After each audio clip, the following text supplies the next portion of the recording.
פיגוע באל-סבע.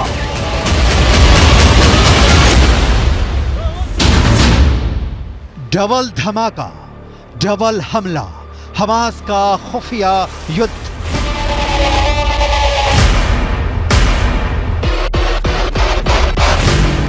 Hamas के 45,000 लड़ाकों में से कितने सुरंग के अंदर और कितने जमीन के ऊपर से इजरायली सेना पर हमला कर रहे हैं, इसे लेकर ना तो अभी तक मोसाद कोई खुलासा कर पाया है और ना ही अमेरिका की खुफिया एजेंसी को कोई भनक लग पाई है। लेकिन मिडिल ईस्ट की मीडिया से जुड़े जानकारों के मुताबिक हमास इजरायली सेना पर वैसे भीषण हमले नहीं कर रहा है जैसे उसे करने चाहिए थे। कुछ खबरों में दावा किया गया है कि भले ही इजरायली सेना दावा करे कि वो गाजा सिटी के बीचों बीच पहुंच चुकी है, लेकिन हकीकत में इस दावे पर पश्चिमी मीडिया के वॉर एक्सपर्ट्स अब सवाल उठाने लगे हैं। इजरायल के 34 से ज्यादा सैनिक जमीनी हमले के दौरान मारे जा चुके हैं। हम आपको पश्चिमी मीडिया के दावों के हवाले से बताने जा रहे हैं कि इजरायल सेना पर डबल धमाके के साथ डबल हमले की तैयारी हमास ने हिजबुल्लाह से मिलकर कर ली है।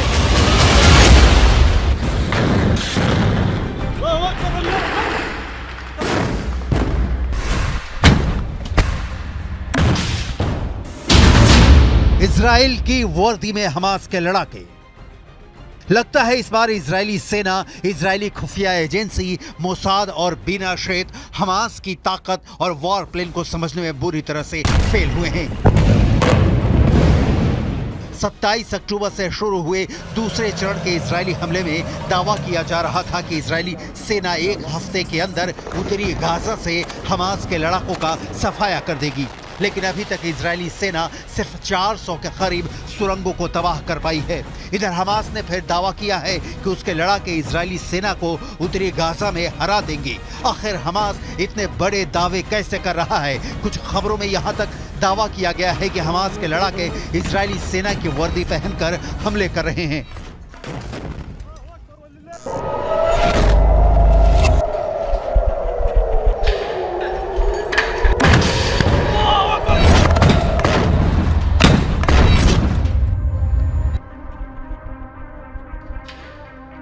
हमास सेना के शाखा अल कसम ब्रिगेड ने एक वीडियो जारी किया है जिसमें दिखाया गया है कि उत्तरी गाजा में इजरायली सेना उनके टैंक, उनके बख्तरबंद लड़ाकू वाहनों, यहां तक कि बुलडोजर पर भी हमास लड़ाके बेहद बेरहम और घातक हमले कर रहे हैं। जरा आप हमास की तरफ से जारी किए गए इस 2 मिनट 44 सेकंड के वीडियो की एक एक तस्वीर को देखिए, जिसमें 50% तक तबाह हो चुके गाजा में हमास के लड़ाके चारों तरफ से हमले कर रहे हैं। डबल धमाका, डबल हमला, हमास का खुफिया युद्ध।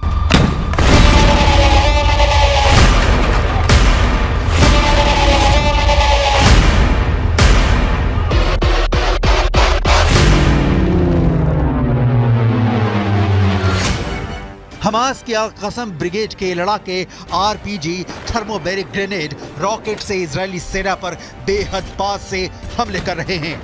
इजरायली टैंकों पर महज 100 से 150 मीटर दूरी से एंटी टैंक मिसाइलें और रॉकेट से हमले हो रहे हैं। हैरानी की बात तो यह है कि हमास की अल कसम ब्रिगेड अमेरिकी और रूसी हथियारों से इजरायली सेना पर हमला कर रही है। हमास के पास जो घातक राइफलें हैं उन्हें देखकर ही लग जाता है कि या तो अमेरिकी हैं या फिर रूसी। इस वीडियो में दिखाया गया है कि हमास के लड़ाके अचानक तबाह इमारतों से बाहर निकलकर आरपीजी फायर कर रहे हैं या फिर टैंकों पर सीधे रॉकेटों से हमले कर रहे हैं, जबकि जमीन पर इजरायली सेना का एक भी पैदल सैनिक नहीं दिख रहा है। इजरायली सेना पूरी तरह से या टैंक के अंदर है या फिर किसी बख्तरबंद वाहन के अंदर से हमास के लड़ाकों से जंग कर रही है। हमास के इस खुफिया युद्ध ने इजरायली सेना के पसीने छुटा दिए हैं।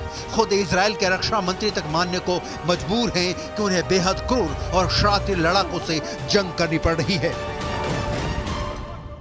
עזה היא בסיס הטרור הגדול ביותר שבנה האדם אי פעם. כל העיר הזו היא בסיס טרור אחד גדול. מתחת לקרקע קילומטרים של מנהרות. הן מתחברות אל בתי חולים, אל בתי ספר, הן מחוברות ביניהם. יש בתוכם חדרי קשר, מחסני תחמושת, מקומות לינה, והכל על מנת לשמש בסיס של טרור שממנו ניתן לפגוע. इजराइल के लिए विनाशक हिजबुल्लाह का हमला। लेकिन वहीं दूसरी तरफ हिजबुल्लाह के चीफ हसन नसरल्लाह ने दावा किया है कि इजरायली सेना के लिए गाजा युद्ध विनाशकारी साबित होने जा रहा है। हिजबुल्लाह के 60,000 से ज्यादा लड़ाके हमास के 40,000 लड़ाकों के साथ इजरायली सेना पर दूसरे राउंड का विनाशकारी हमला करने जा रहे हैं। पश्चिमी मीडिया ने भी माना है कि हिजबुल्लाह की रॉकेट और मिसाइल ताकत इजराइल के लिए विनाशकारी साबित होगी। हालांकि इजरायली सेना पूरे जोश के साथ दावा कर रही है कि उसने उत्तरी गाजा में 10 घंटे की भीषण जंग में पिछले 24 घंटे के अंदर हमास के बहुत बड़े गढ़ पर कब्जा कर लिया है। इजराइल की आईडीएफ ने दावा किया है कि महज 10 घंटे की लड़ाई के बाद हमास का प्रमुख गढ़ पर कब्जा कर लिया गया है। इजरायली सेना का कहना है कि 10 घंटे की भीषण जंग में हमास के दर्जनों लड़ाके मारे गए हैं। आईडीएफ की मुख्य पैदल सेना इकाइयों में से एक नाहल ब्रिगेड के सैनिकों ने उत्तरी गाजा के पश्चिम में जबालिया पर भीषण हमला किया है। जबालिया में आउटपोस्ट 17 पर आईडीएफ ने हमास लड़ाकों को मारकर कब्जा कर लिया है। आईडीएफ ने खुलासा किया है कि हमास के लड़ाके जमीन के ऊपर और भूमिगत मार्ग से हमले कर रहे हैं। आईएसए और आईडीएफ की खुफिया जानकारी के आधार पर एक आईडीएफ फाइटर जेट ने सेंट्रल कैंप ब्रिगेड में हमास के एंटी टैंक मिसाइल यूनिट के प्रमुख इब्राहिम अबू मगसीब को मार डाला है।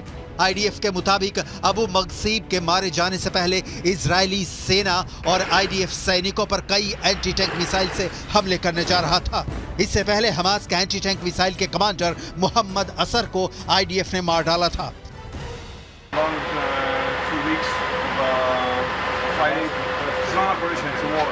It's going to last time. It's going to take its time. Until Hamas no longer exists. Until our prisoners, the people that were kidnapped, will come back home. It's been rough, it's been hard, but we're doing a good job. IDF ने कई तस्वीरें जारी की हैं जिसमें दावा किया गया है कि नॉर्थ गाजा में हमले बेहद तेज कर दिए गए हैं। इजरायली सेना ने यह भी दावा किया है कि हमास के करीब 60 कमांडरों को अब तक मार दिया गया है। रॉयटर्स के मुताबिक इजरायली सेना ने गाजा में हमास के चीफ आया सिनवार को उसके बंकर में अलग थलग कर दिया है। वो बंकर के बाहर की दुनिया से पूरी तरह से कट चुका है। इधर इजराइल के युद्ध कैबिनेट के मंत्री रॉन डर्मर ने दावा किया है कि 30 दिन से ज्यादा की जंग में 3 से 4 हजार से ज्यादा हमास लड़ाके मारे जा चुके हैं। उत्तरी गाजा का 50% इलाका पूरी तरह से तबाह हो चुका है। फिलिस्तीनी और हमास समर्थकों के बीच कोहराम मचा हुआ है।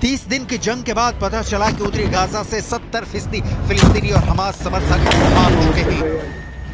उत्तरी गाजा से दक्षिण गाजा के बीच 14 किलोमीटर का फासला है। दक्षिणी गाजा में लगभग उत्तरी गाजा से 7 से 8 लाख लोग पहुंच चुके हैं, जबकि उत्तरी गाजा में फंसे 1.5 से 2 लाख लोगों को हमास के लड़ाकों ने मानो ढाल बना रखा है।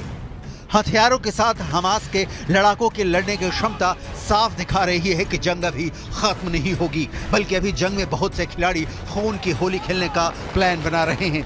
अब देखना होगा हमास और हिजबुल्लाह जब दो तरफ से डबल अटैक इजराइल पर करेंगे, तब कैसे इजरायली सेना हमास और हिजबुल्लाह का सामना करेगी।